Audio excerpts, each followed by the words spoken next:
اور ایک بات اذان پہ آئی ہے تو یہ بھی بتا دوں، اذانیں بہت لمبی کھینچنا یہ سنت نہیں ہے.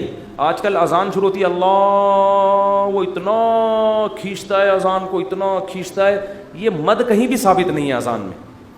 دیکھو اللہ اکبر میں جو الف کی مقدار ہے نا، اللہ، یہ اللہ ہی ہے بس، اللہ نہیں ہے کہیں بھی.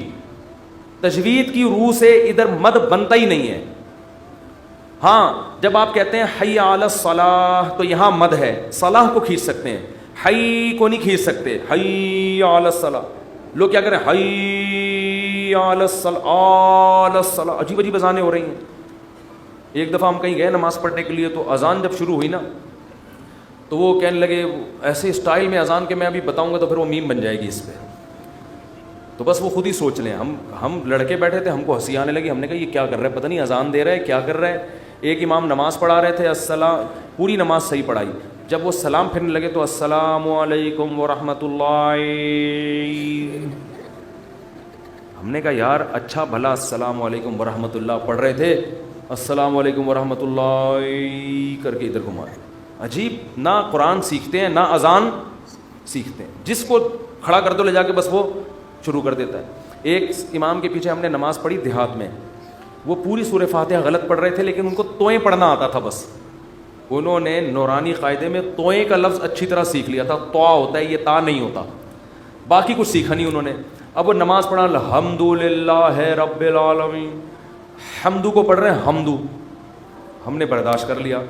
اہدنا الصراط، صاد نہیں نکل رہے، لیکن جہاں تو آئے گی نا کہتے ہیں اہدنا الصراط المستقیم.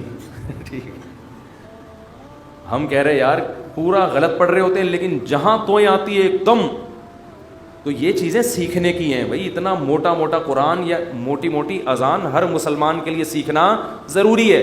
تو اذانوں کو بہت زیادہ کھینچا نہ کریں. ایک تو خلاف سنت بھی ہے، دوسرا لوگوں سے پھر ادب نہیں ہوگا اذان کا. اذان کے وقت خاموش رہنا چاہیے، اذان کو غور سے سننا چاہیے. جب آپ اتنی لمبی کھینچو گے اذان تو پھر کہاں اس کا ادب ہوگا، کافی ٹائم لگ جاتا ہے اس میں. مختصر اذان دیں، مختصر، اللہ اکبر اللہ اکبر، پھر اللہ اکبر اللہ اکبر، بس. اشہد ان لا الہ الا اللہ، لا پہ مد ہے، الہ پہ نہیں ہے. نہیں آ رہی بات. ہم ایسے ہی اذان دیا کرتے تھے. لوگ کہتے ہیں حرم میں اتنی لمبی اذانیں ہو رہی ہیں. وہ حرم کا ماحول ہے، ایک حرم کی ایک برکت ہے، وہاں لمبی اذان ہی تو سننے کے لیے جاتے ہیں لوگ. بہت سے عرب علماء کو اس پہ بھی اشکالات ہیں. بہت سے عرب تو کہتے ہیں یہ حرم میں بھی جو اتنی لمبی ہو رہی ہے یہ خلاف سنت ہے. لیکن وہ تو حرم کا معاملہ ہے، ان کو اپنے حال پہ چھوڑ دو. وہ پھر بھی وہاں مسئلہ یہ ہے کہ وہاں کا تو ماحول ہی ایسا ہے نا. نارملی جب آپ اذان دیں تو اتنی لمبی اذان نہیں ہونی چاہیے کہ لوگوں کے لیے اس وقت خاموش رہنا، اس کا ادب کرنا ایک آزمائش بن جائے.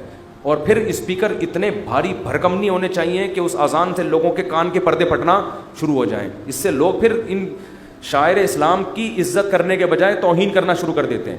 خاص طور پہ غیر مسلم ممالک میں جہاں آپ کو کوئی اذان کی پرمیشن دے دے تو اعتدال سے اذان دیں، ان کے آرام کا خیال رکھیں.